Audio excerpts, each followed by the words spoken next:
Bonjour à tous et bienvenue sur notre chaîne YouTube, la chaîne de Ligne Droite. Je vous invite à vous abonner à cette chaîne, à aimer, à partager, à commenter ces vidéos. C'est très important pour notre référencement et c'est une manière de nous soutenir. Merci à vous tous. Bonjour Patrick Edéry. Bonjour. Bon Patrick, vous ne souhaitez toujours pas nous parler des législatives, mais revenir encore une fois sur l'Ukraine et expliciter votre tribune plutôt brute de décoffrage de la semaine dernière avec cette chronique intitulée « 6 grands malentendus à propos de la Russie ». Oui, ma chronique de la semaine dernière m'a valu quelques retours sur sa brutalité. Mais à cette occasion, je me suis rendu compte que nombre de malentendus à propos de la Russie existaient. Le premier est le mythe qu'ont instauré les communistes et la propagande poutinienne, selon lequel l'URSS nous aurait libérés de l'Allemagne nazie.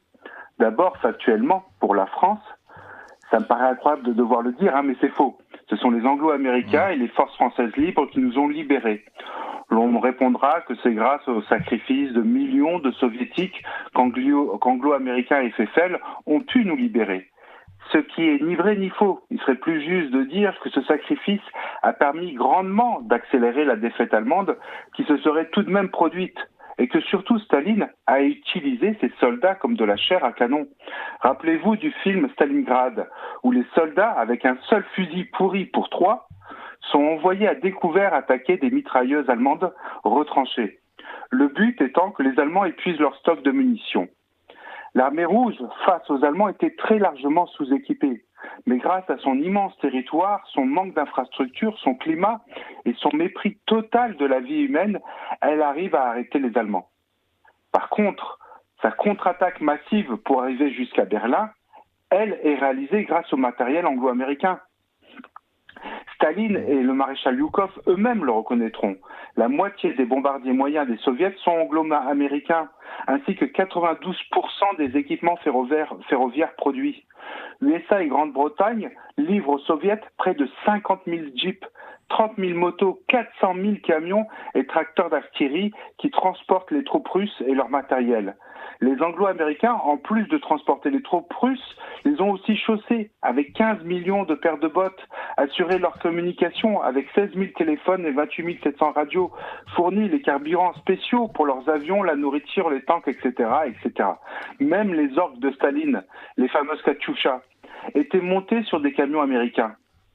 Face au complexe militaro-industriel américain, l'industrie allemande n'avait aucune chance à moyen terme. Ensuite, aller dire à des Polonais, des Baltes, des Hongrois, etc., que les Soviets les ont libérés, alors que pour ces peuples, c'est un totalitarisme qui en a remplacé un autre.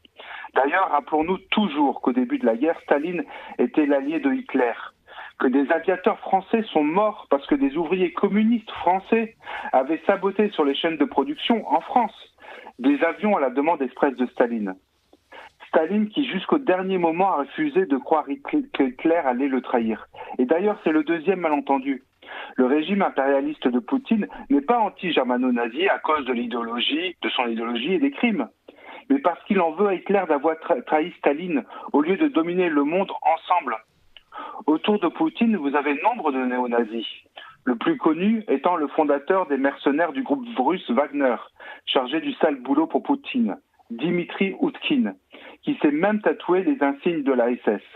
L'on pourrait aussi citer Yoda, chef de la milice pro-russe néo-nazie du Donbass, Sparta, qui a été décoré à titre posthume par Poutine début de cette année. Ou encore même l'intellectuel de Poutine, Alexander Douguin, fondateur du parti national bolchevique. Avec lui et un cercle d'influenceurs, et c'est le troisième malentendu, cela fait 15 ans qu'il prépare une guerre à grande échelle contre l'Ukraine, l'OTAN et l'Occident. Via des émissions TV, une grande production de livres et 700 BD pour ados par an. Il y a 700 BD pour ados par an qui promeuvent des discours néo-impérialistes et néo-staliniens. Cette propagande promeut un impérialisme revanchard sans limite, réhabilite Staline et démontre que si Hitler n'avait pas trahi, aujourd'hui Russie et Allemagne seraient maîtres du monde. Prokhanov, l'influenceur en chef de Staline, déclare même fièrement que Poutine n'est pas le successeur d'Eltsine, mais de Staline.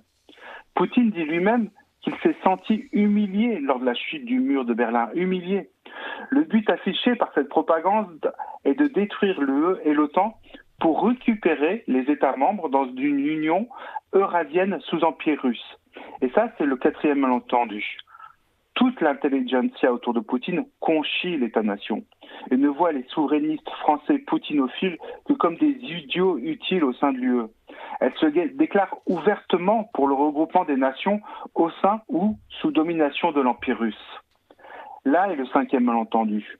Nous avons cru que le soviétisme était une singularité alors que ce n'était que la continuité de l'impérialisme russe qui depuis 3 siècles attaque, colonise les pays voisins et persécute, déporte leur peuple. Le pire étant le 6e malentendu. De notre côté, ayant abandonné toute ambition, et donc politique de puissance, nous n'arrivons plus à comprendre et donc voir que chez la Russie, cette ambition de puissance est intacte. Elle est même actuellement à son paroxysme. Merci beaucoup Patrick Edéry. On rappelle que vous êtes éditorialiste à Tigonik Solidarnosc et que vous êtes notre chroniqueur du lundi. Donc à la semaine prochaine. Vous appréciez cette émission? Alors aidez Radio Courtoisie à en produire d'autres en indépendance totale. Rendez-vous sur soutenir.radiocourtoisie.fr. Merci d'avance.